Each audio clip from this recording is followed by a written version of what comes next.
me, success is living in complete obedience to Jesus. It's not just looking at it from what external views of success might be, but really more what an eternal view of success would be. God has given each of us special gifts, and it's our job to figure out what they are and where He would have us use them. One has to trust God because nothing is guaranteed.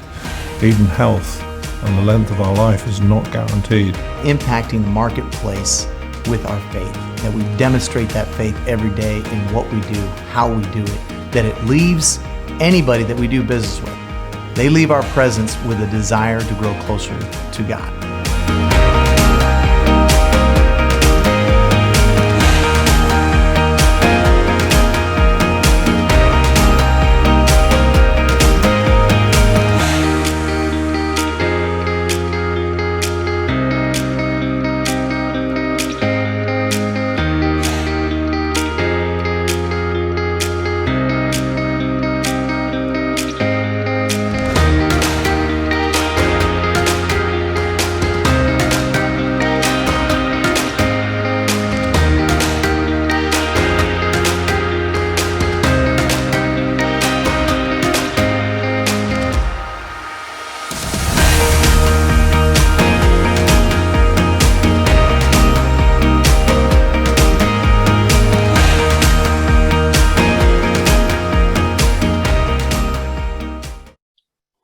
We're honored to have Professor N.T. Wright, or Tom Wright, as our special guest today for this webinar.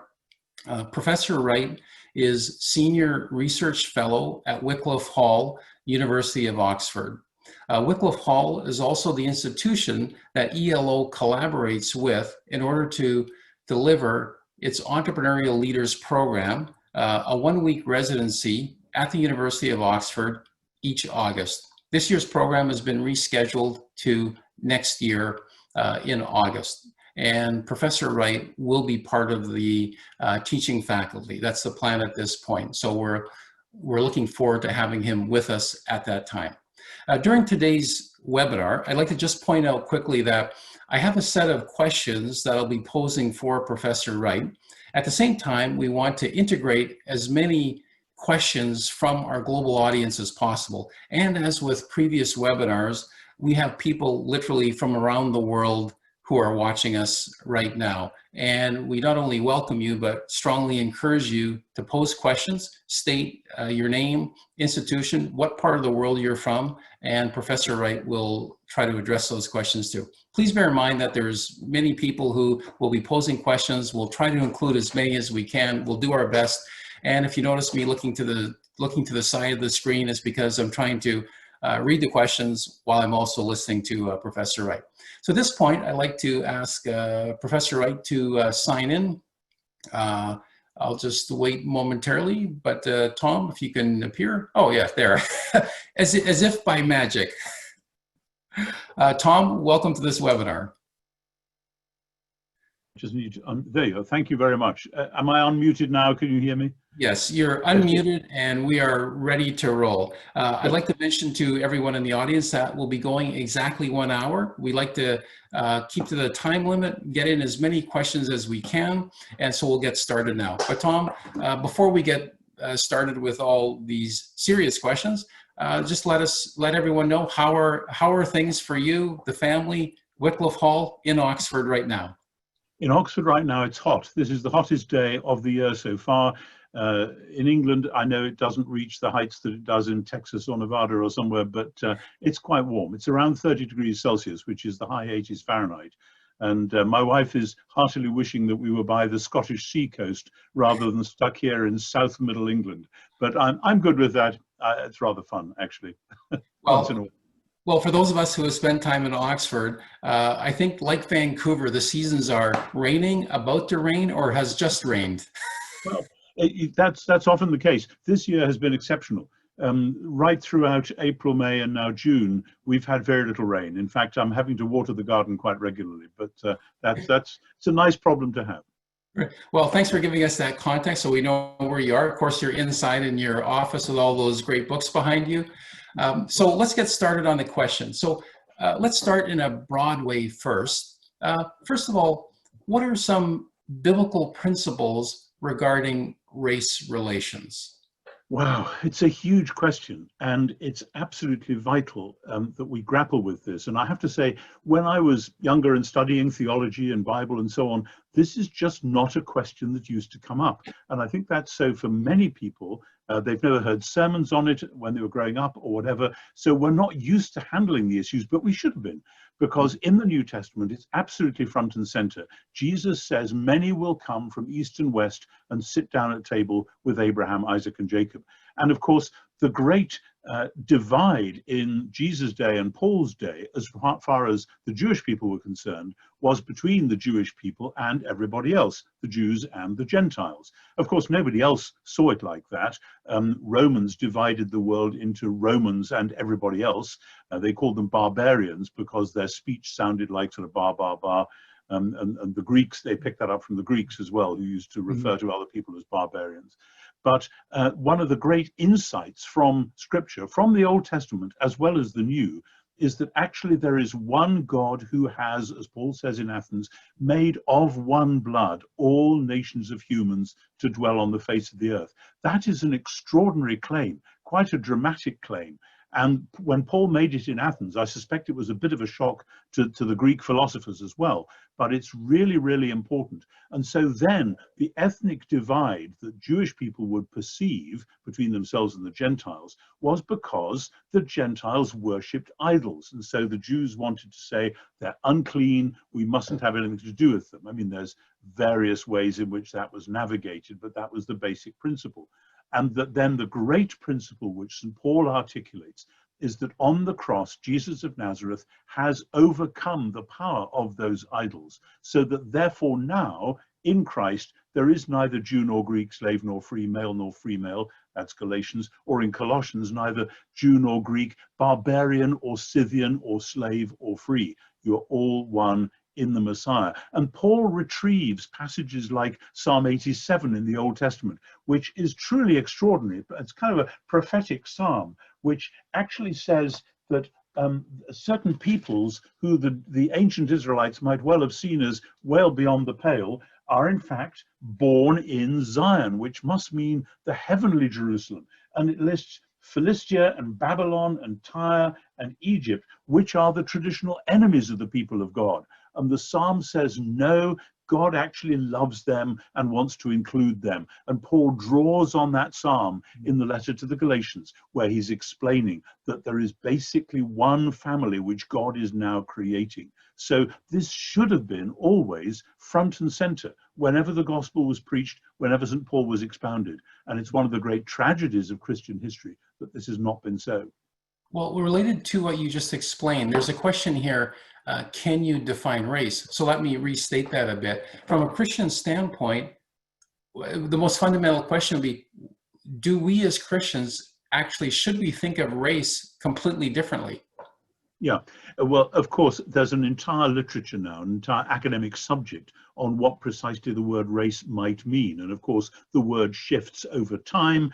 And what's happened is that the awareness of different ethnographies, if you like, different people groups, which has grown up and is there in the Old Testament already. And when travelers in the Middle Ages went around reporting back on not only different customs, but different skin pigmentations and all the different varieties of human looking and experience and habits and so on, then people did wonder, are these actually the same species? And of course, quite quickly, people came to realize, yeah, of course they're the same species, don't be silly.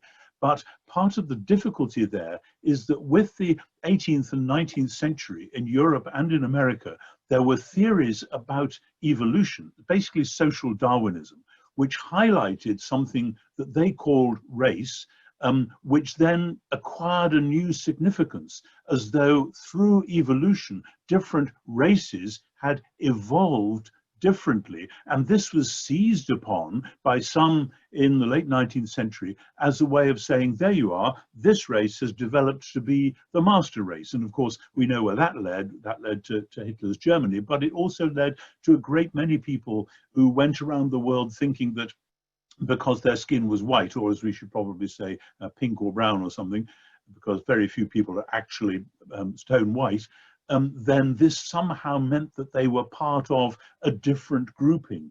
And so in my world, in the New Testament studies, we talk about anti-Judaism as the ancient or even medieval attitude of putting down the Jewish people, the family, but we talk about anti-Semitism as a more modern thing based on the racial theories of the 19th century, which then was grading the different ethnic groups. And so you can see that out of that, there's all kinds of slippage and room for disagreement as to what precisely race is. Right. Let me just add a footnote to that.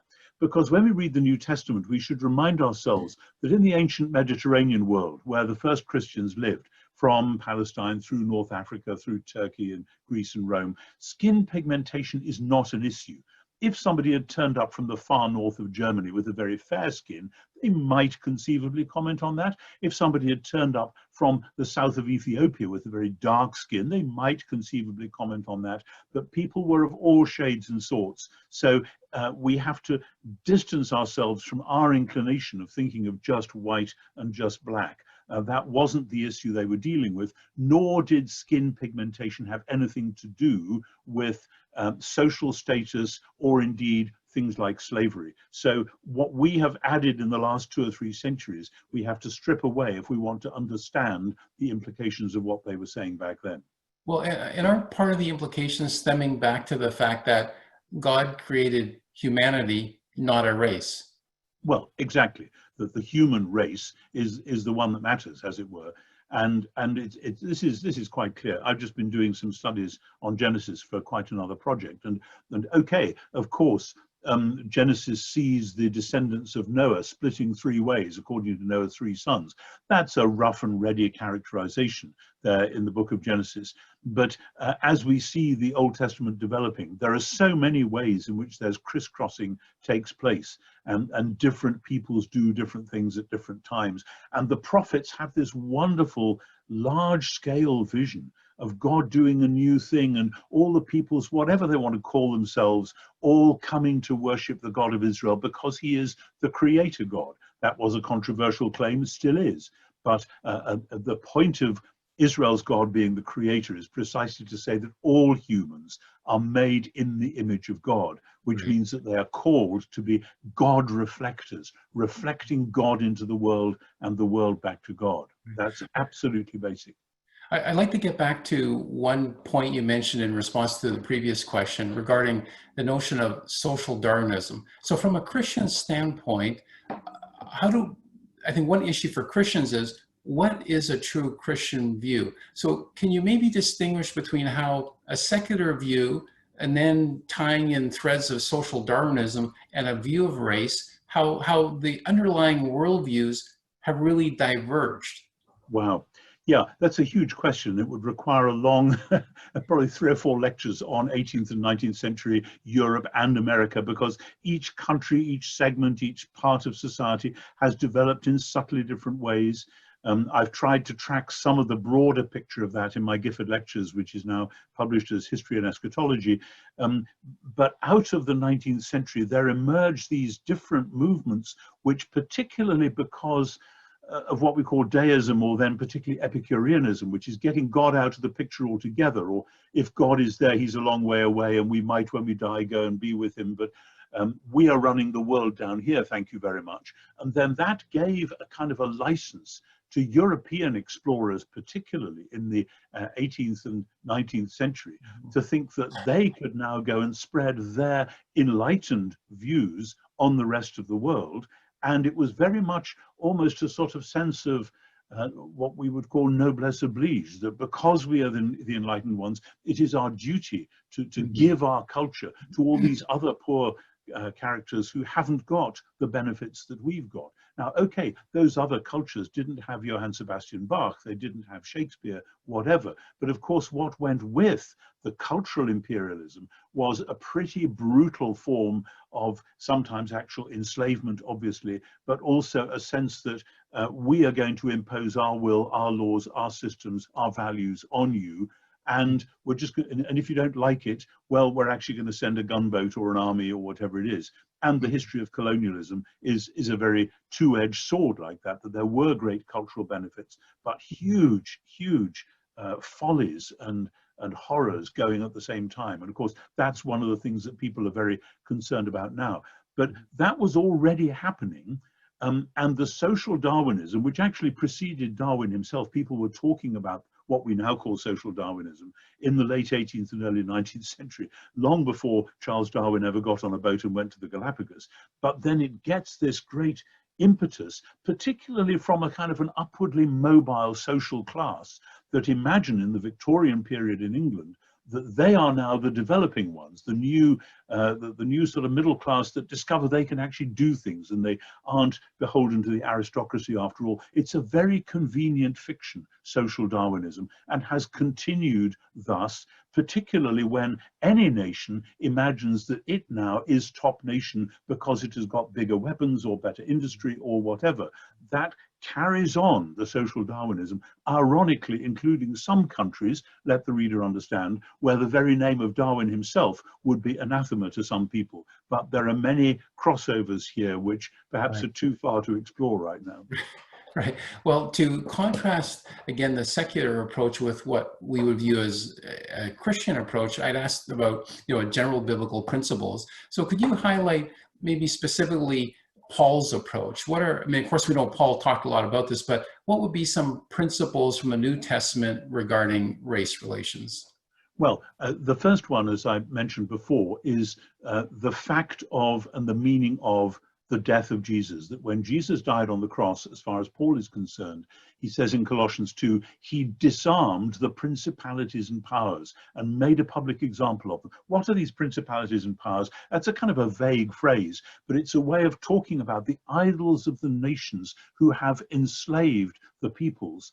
And because when people are enslaved to idols, they behave badly according to biblical standards, the Jews would shun them and say, no, they're wicked, they're dirty, they're unclean, they're idolaters. And Paul says, no, the power of the idols has been defeated, and anyone, whatever their ethnic background, whatever their moral background, and whether they're male or female or young or old or slave or free, anyone who believes in Jesus and comes to belong to his family through baptism and faith, that person is on an equal footing with everybody else. And you can see this being hammered out in the letter to the Galatians. And indeed, the letter to the Galatians is probably the earliest Christian document, and it's one of the most important things still today. And it's one of the tragedies that people have read Galatians and indeed Romans, which makes exactly the same points, and thought that it was simply about how we can go to heaven and not how God is ordering and reorganizing his people here and now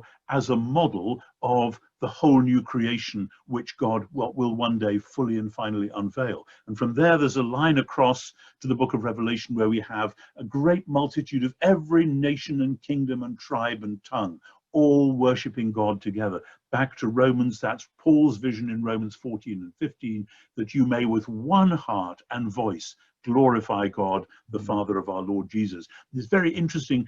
Throughout Romans 14, Paul is very tenderly touching on sensitive issues about diet, about food and drink, about keeping special days. It looks as though he's navigating between different Christian groups in Rome, which all had hang-ups about this or that or the other. And those were probably allied to what we would call ethnographic differences. And he says, no, let's downscale those in order to upscale the primary thing, which is our common allegiance to Jesus, our common being indwelt with the Spirit, resulting in mutual welcome. Welcome one another, therefore. Right. Now, if that had been preached for the last 400 years, we wouldn't have got into this mess.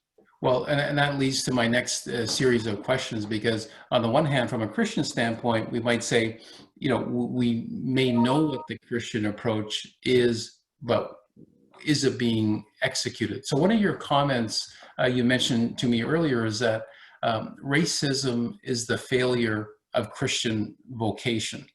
So maybe explain what you mean by that. Well, in the letter to the Ephesians, you'll see I've been working a lot on Paul recently, so there's bound to be a lot of Paul coming through. In the letter to the Ephesians, in chapter 2, well, let's start with chapter 1. Chapter 1, Paul has this vision, chapter 1, verse 10, that God's whole plan is to sum up in Christ everything in heaven and on earth.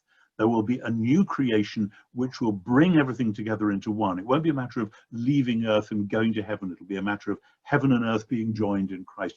What does this look like in the moment? Well, Ephesians 2, by grace you are saved through faith. That's verses 1 to 10 of Ephesians 2. But then Ephesians 2, 11 to 22 is all about how God has now made the two, the Jews and the Gentiles, into one single family, having broken down the dividing wall of hostility.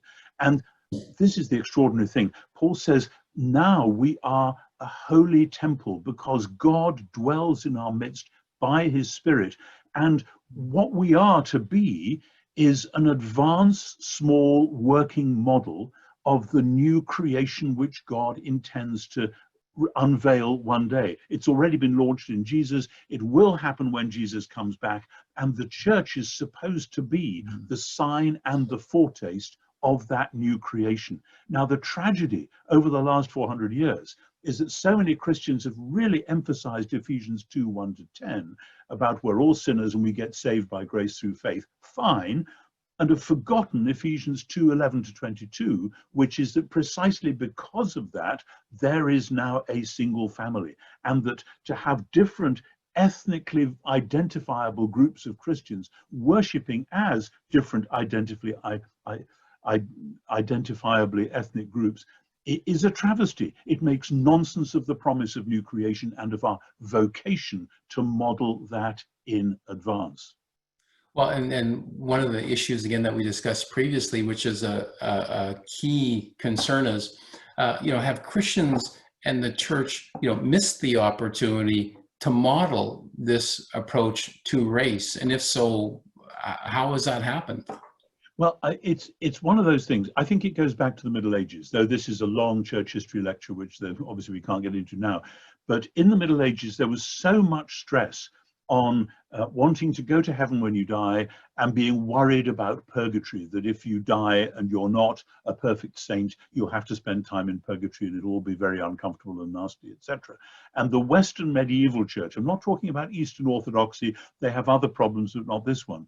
The Western medieval church was so fixated on this that then the reformers, Luther and Calvin and my great heroes, Tyndale and Cranmer in England and people like that, they were emphatic that no, purgatory is a nonsense. If you belong to Christ, if you're indwelt by the Spirit, then you are already assured that you are going to be with Christ forever. And so they retained the framework of going to heaven, and they simply cut out purgatory and said, then if you have genuine faith, you are one of those who will be God's people forever. The trouble is that the New Testament is not nearly so interested in going to heaven when you die as it is in the new creation, the new heavens and the new earth, and being raised to new life to inhabit that new heavens and new earth.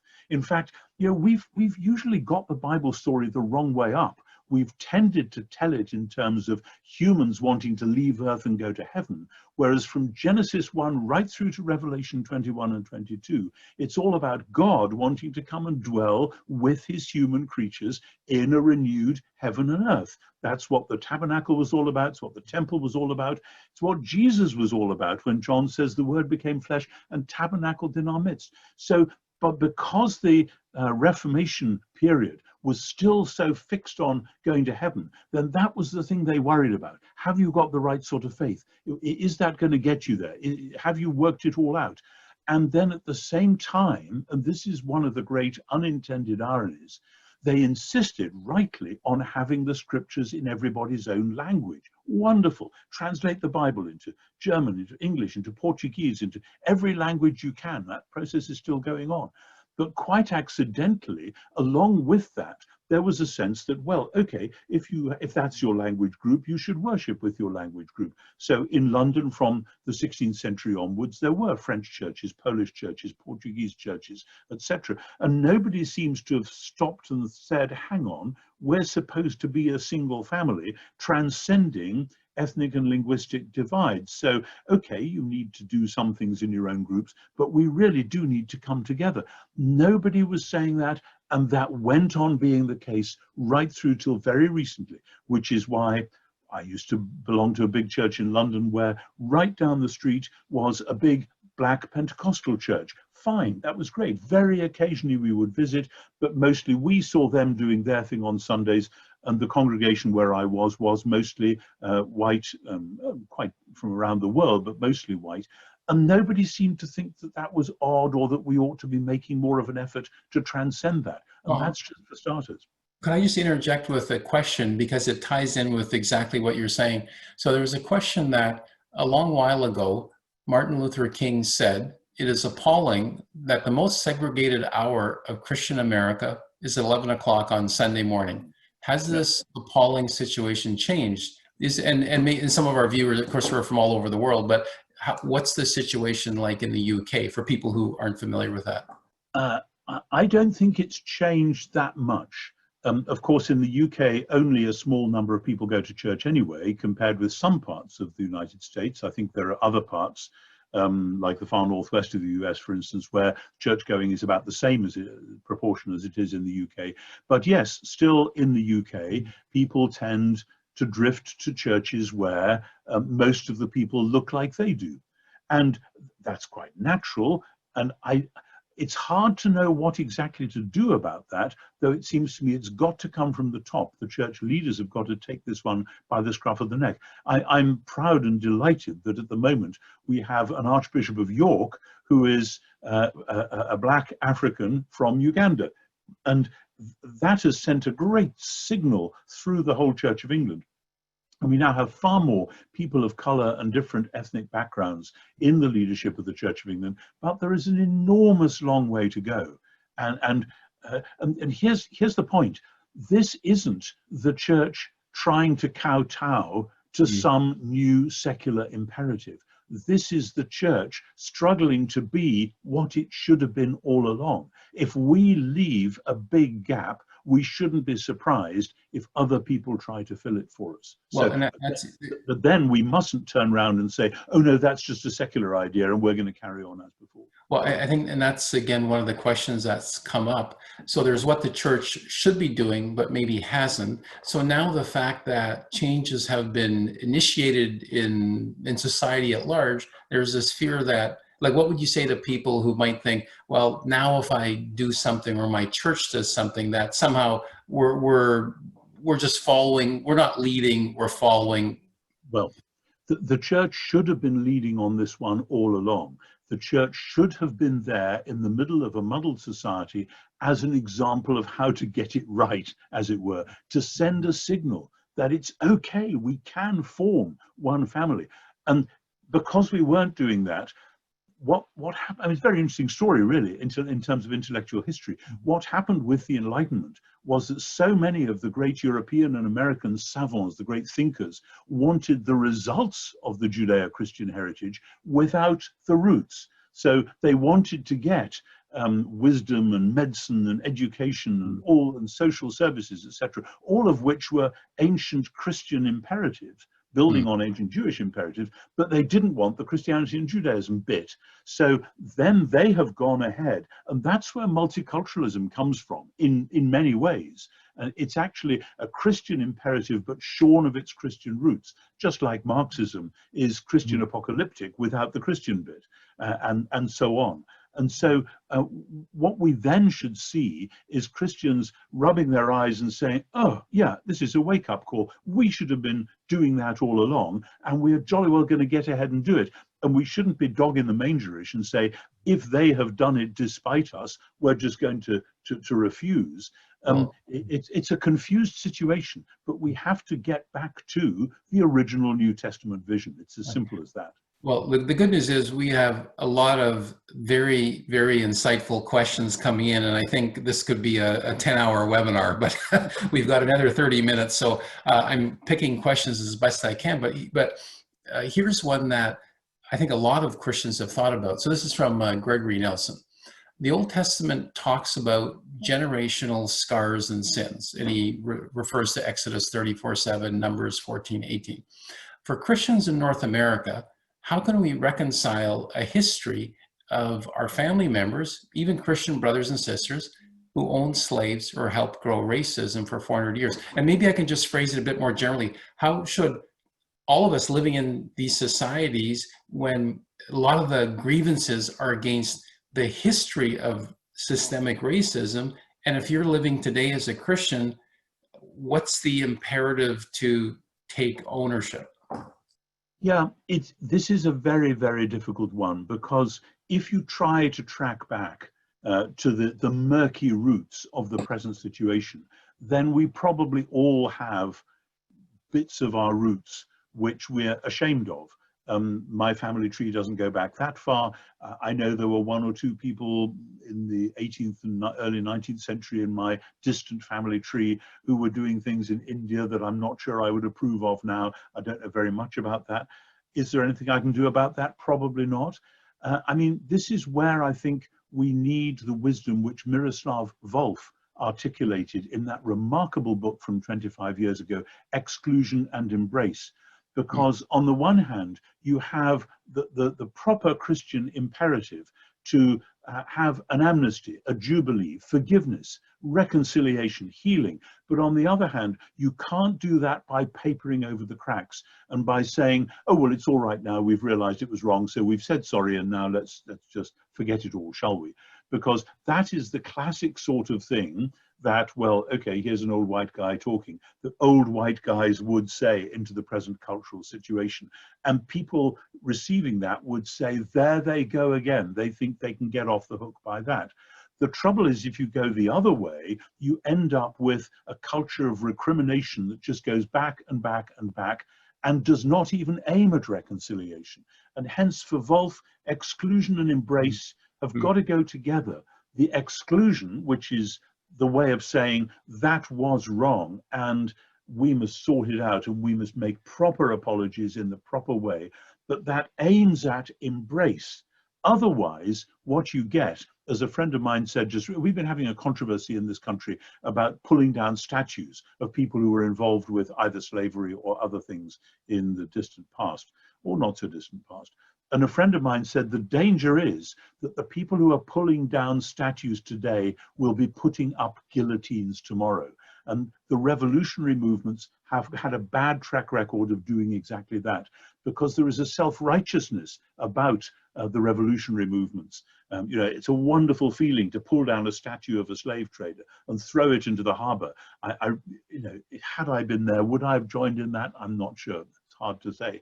But then it can burn inside you. We are now right about everything. And therefore, anyone that is now offending us for whatever reason, we have now claimed the moral high ground and we will look down on them. And that way danger lies, and it always has lied.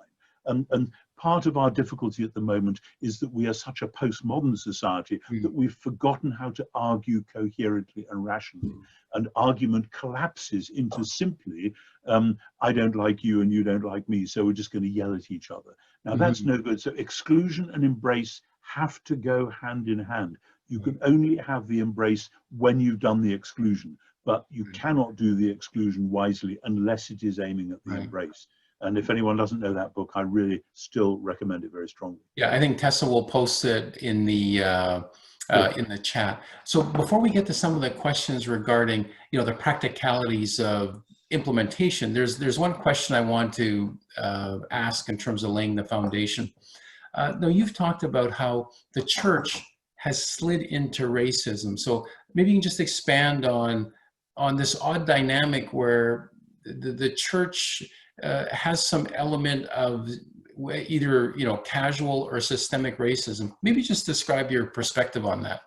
Yes, it's difficult. I mean, this again would need a very careful historical study because there are different voices. There is no single voice in the 17th, 18th century when this was all really getting to where it's got.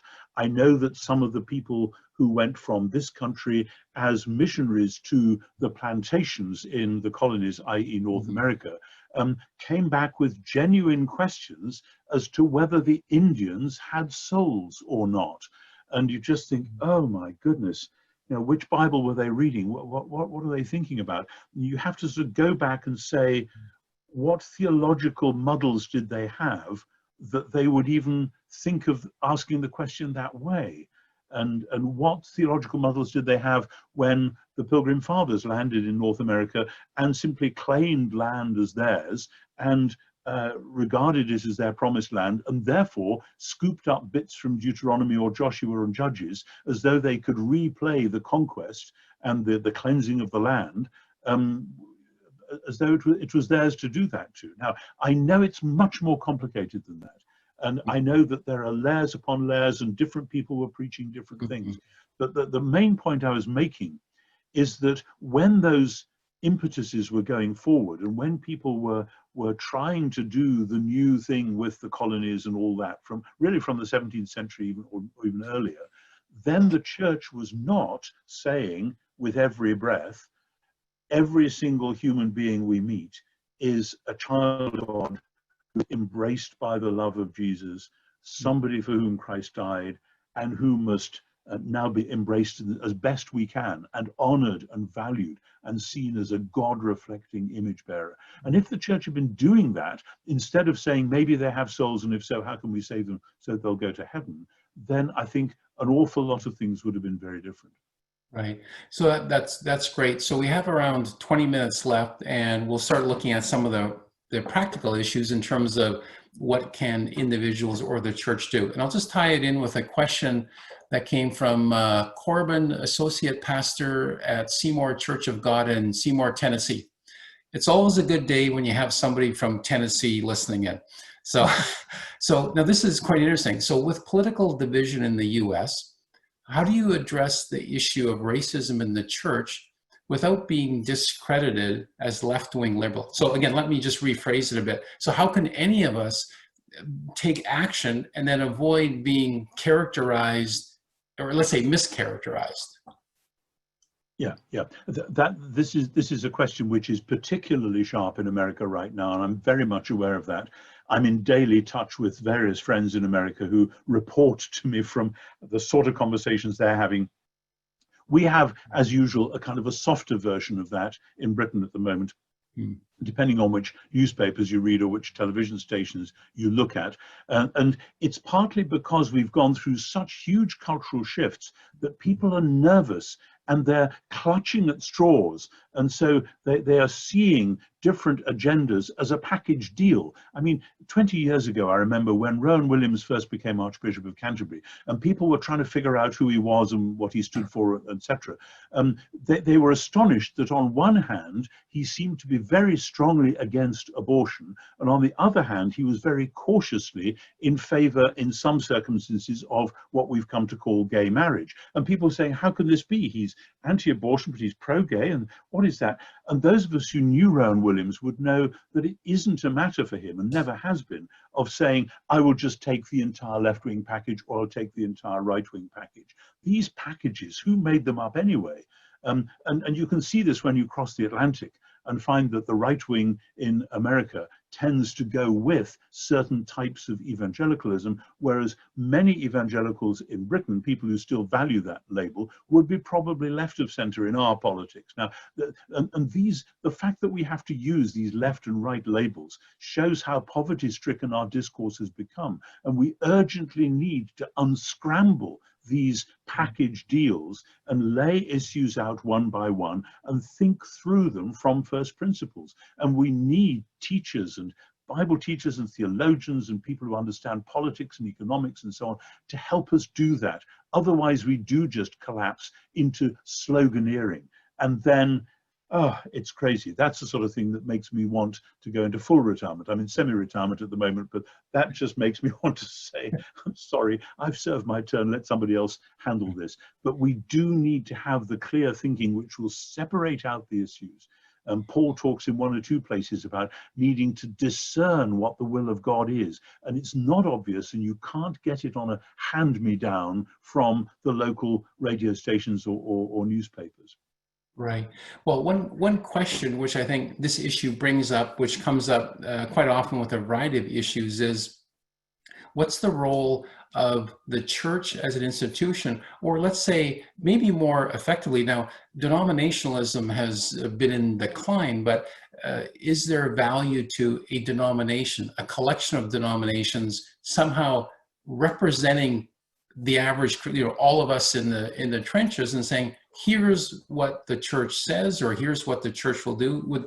Do you think that's something the church has to just say, we'll get dirty, but we need to do it?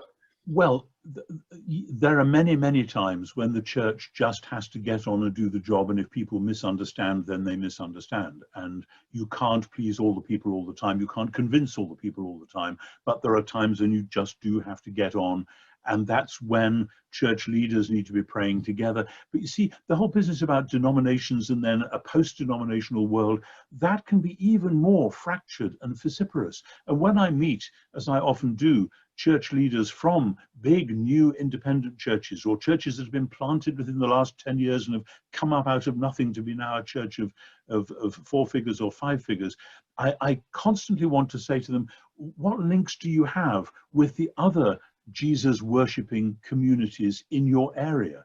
And be frank and be honest about that, because so often these new churches have their own momentum, and they're really not terribly interested in the fact that a few hundred yards away there's another bunch of people who aren't that different, either socioeconomically or ethnically or theologically.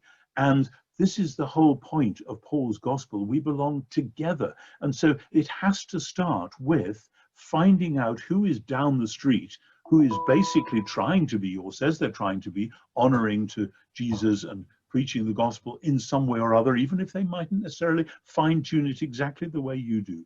And saying, is there any way we can do stuff together? At least let's just meet and read the Bible together once a week, the leaders, or meet for prayer once a month, the leaders of all the churches in this area, or something. But as long as we're just zooming off doing our own thing, then we're never going to be modeling before the watching world, before the newspapers, the politicians, anybody else, the fact that there is a new way to be human. All that they will see is lots of different varieties of the old ways of being human, and it won't cut any ice. And ice is what we need to cut right now. Mm-hmm. So do you think that the present situation is an opportunity for the church? Absolutely, but it ought to be an opportunity. You see, when I was younger, the ecumenical movement was really very tedious, and it was sort of middle-aged theologians from different churches talking to each other about 16th century controversies, and that's quite fun in its way. But what ecumenism really ought to be is people on the street saying, hey, you're a Jesus follower too. Well, why don't we get together and have coffee and talk about this and that? And you come from that church. Well, that's strange because my church doesn't really have anything to do with yours, but let's just read one of the Gospels together and see what happens. It's got to be local and earthed, and particularly it's got to be local and earthed in the real challenges facing that community. If there's a big problem of unemployment in the area, if there's a big problem of ethnic tension in the area, how can we link arms and address this together? When the church acts together, then it has an extraordinary voice. To use exactly the wrong metaphor, it punches above its weight. Mm-hmm. Well, how important is it to remember John 17? I know you've referred to that earlier, but so for Christians, it's not, I think your message would be, it's not optional. This is part of who we are. Exactly. When I read John 17, and I love the so-called farewell discourses in John from 13 through 17. When I read John 17, it seems such an ideal and such a long way away from where we are that I grieve, and I think Jesus must be grieving as well. But here's the point. He says, I pray, Father, that they may all be one so that the world might believe. And here's the point. If we are not trying at least to be one, we are handing to our atheist critics or to secular society as a whole the best possible argument for not taking any notice of us. I think if we could embrace that fact from John 17 and try then to say, okay, Lord, what do we need to do this week, this month, this year in order to be taking steps in the right direction? There have been a lot of steps. I mean, 100 years ago, we wouldn't be having this conversation. 100 years ago, it would have been impossible for an Anglican to go and preach in a Methodist church in many countries, or vice versa. And that's Anglicans and Methodists who are very close to each other. But now we have much more mutual understanding.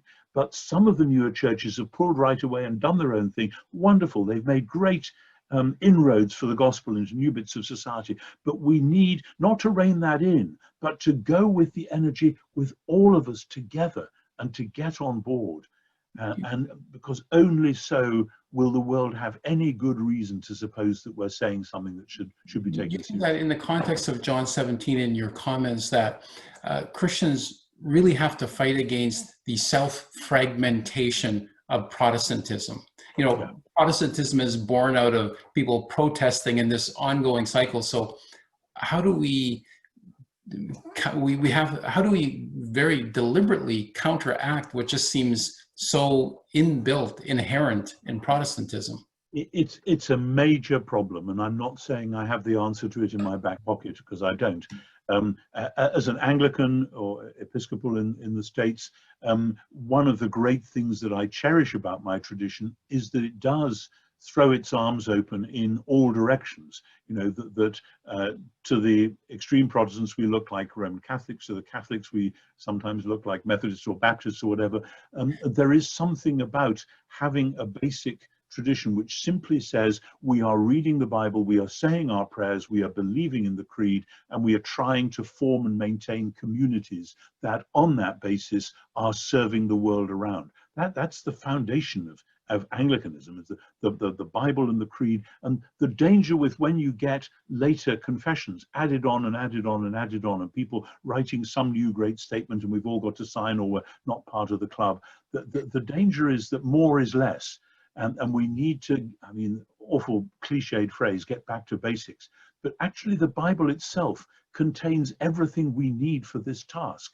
And part of the problem is that Protestants have tended to say the Bible is our authority, but they've screened out the bits that say, yes, but the Bible is the document which says that there is one church. Ephesians is so clear and so central. If the 16th century had concentrated on Ephesians rather than Romans, the whole history of the Western world might have been different. Now there's a thought.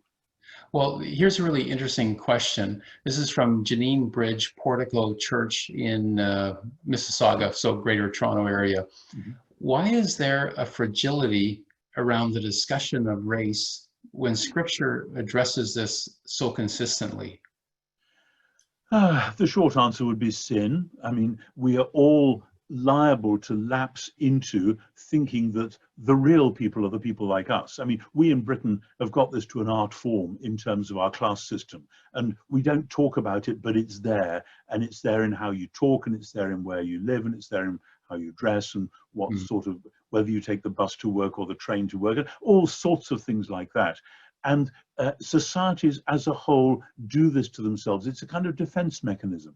And part of the joy of the gospel is that really we don't need those defense mechanisms anymore. Once God has said, you are my beloved child, with you I am well pleased, then there ought to be no problem. There ought to be no, oh dear, I'm a bit nervous about going into this situation kind of sense of being in a community which outwardly looks different from you. Now, I know that's a lifetime agenda, and there are hurts and sores and sorrows, often from childhood, which make people very defensive. But part of the point of being the church ought to be in our teaching and our fellowship, and yes, that mutual welcome across traditional boundaries. I mean, Romans 14 is about, in Greek, koinonia tes pistios, which the fellowship of faith, which is the direct corollary of justification by faith. If all these other people are justified by faith, then we have the same faith. We should be in fellowship with them. And the faith is the faithfulness of Jesus himself. It's not our particular doctrinal formula that we made up in 1745 or whatever. So we need to get back to that sense of the mutual welcome and realizing, and it's rather like learning to swim. You may be very nervous about going out into this apparently dangerous territory, but it is possible. You can float, you can become part of this community which is much larger than merely the lookalikes that are around you at the moment. Well, that's a great segue into a question.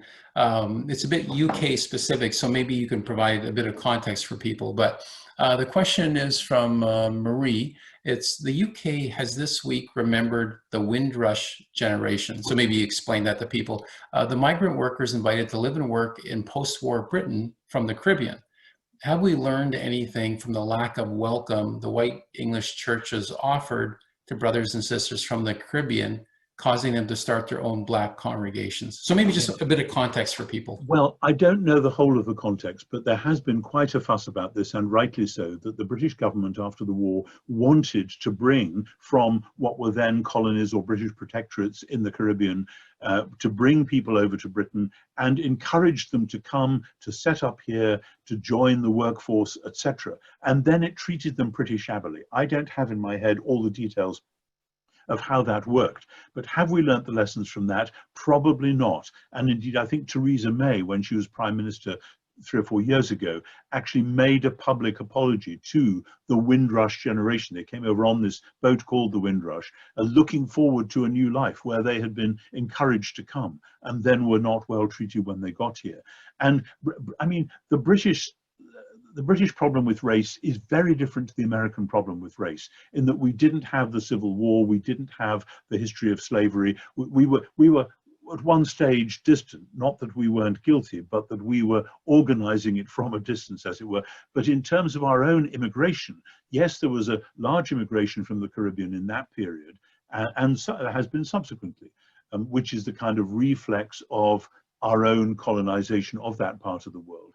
But then what happened in the 1960s was there was a sudden influx from the subcontinent, from India and particularly Pakistan, and from Bangladesh and places like that, sometimes taking over whole areas of towns and cities in Britain and causing extraordinary, quite sudden ructions within society that nobody was prepared for and nobody knew how to handle, and quickly became bundled up with other socio-cultural and political issues, so that different parties were assessed according to how racist they were, which is a pretty stupid way of going about anything.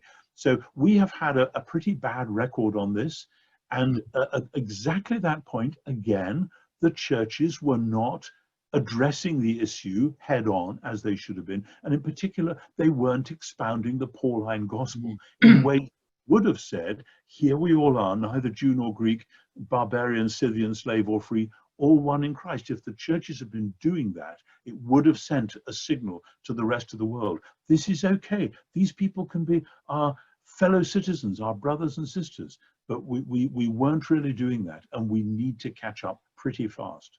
Well, there's one question here, and I think this is something that's often on the minds of people. So with the Black Lives Matter movement, while Christians, we may support the objectives and understand the systemic racism, but then people think, do we align with movements like that? Like, see, and it's very touchy, because would we want our church to have a presence at a protest? And then there's always those charges of, well, who's behind, so how do you deal with that? This is really important, because again, it draws on something which is not widely understood, which is the ways in which the church has to navigate its path with the secular authorities, and not just the secular authorities, but the secular mood of the times. And the mantra which I've developed over the years goes like this: we have to learn to collaborate without compromise, and to critique without dualism. Let me just spell that out. We have to learn to collaborate without compromise. Often the government says, we want to do such and such and this and that, and the church thinks that's a great idea, and then the government pushes it a few inches further, and we say, actually, we can't go with you on that. And so please listen to us. We will go this far because we think that's right. But if you, for whatever reason, want to go further, we're not coming with you. So collaborate without compromise, but then critique. The church has one of its primary vocations. It's there, led by the Spirit in John 16, to convict the world of sin, righteousness, and judgment.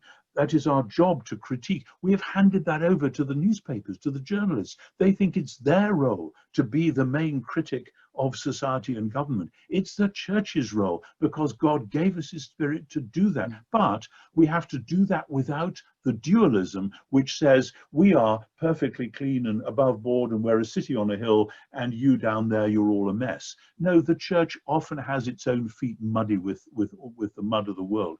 So collaborate without compromise, critique without dualism, because I've heard voices in Britain saying, oh, we can't agree with Black Lives Matter because it's inspired by Marxism, and so on and so forth. And as I said before, look, if the church leaves out a bit of its own teaching relating to how society should be organized. And if other people see that there's something missing, don't be surprised if they come into that gap, and if they do so with motives that we would not agree with. But here's the thing, in terms of the results of aiming for a wise, mutually welcoming, multicultural society, we in the church ought to say, we used to have form on this one. We haven't had recently, but we should be able to recover that.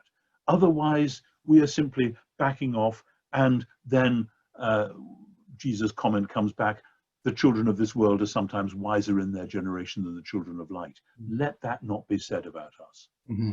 No, that's great. And amazingly, we're already almost 1 hour. So we have a couple of minutes left. And what I'd like to do is just give you an opportunity to emphasize a handful of points, some takeaways that you'd like to leave with people before we conclude the webinar. Well, I think that the main thing, and I hope this has come across loud and clear, is that the last 400 or 500 years, the church seems to have been hamstrung in leading the way that it should have been, because we have been so keen on setting up ethnically based churches, etc. Obviously, those who were organizing the slave trade weren't thinking about that, just like they weren't thinking about the Platonism which is soaked into Western culture, including Western Christian culture. And they were thinking about quite other things, like making money, like these people are inferior, like whatever. But my point is that the church had de-skilled itself, so it wasn't able to give a lead. The answer to that has to be to go back and read the Bible for all it's worth, that every nation and kingdom and tribe and tongue in Revelation is going to be there celebrating, praising God on the last day. That's according to Revelation, but according to Paul, we should already have communities that are microcosms of that eventual community, and that in the present time will display to the world what a genuine human community should look like. I hope that people will go away from this webinar and go straight back to Ephesians 2, to Romans 14 and 15, and if they dare to Galatians, though it's a very dense and complex book. And out of that, and out of Jesus' remarks about the great number who would come from East and West, let's rethink the church's agenda and how we go about that. Well, that's a great note on which to conclude the webinar. We're at exactly an hour. I think, as with our previous webinar, I think we've squeezed in a lot of great questions, a lot of great insights. And of course, I think all of our listeners would know that Professor Wright has many, many great books on Paul, New Testament theology, etc., which are obviously easy to find on Amazon and other places. So appreciate all those insights. This webinar will be available via our website on a podcast. So if you want to listen to it, you can do that. You can also get the recording. So at this point, I'd like to conclude the webinar and thank Professor Wright once again. And hopefully we'll see everyone at our next webinar. Thank you very much. Thank you very much. Thank you, and greetings to you all.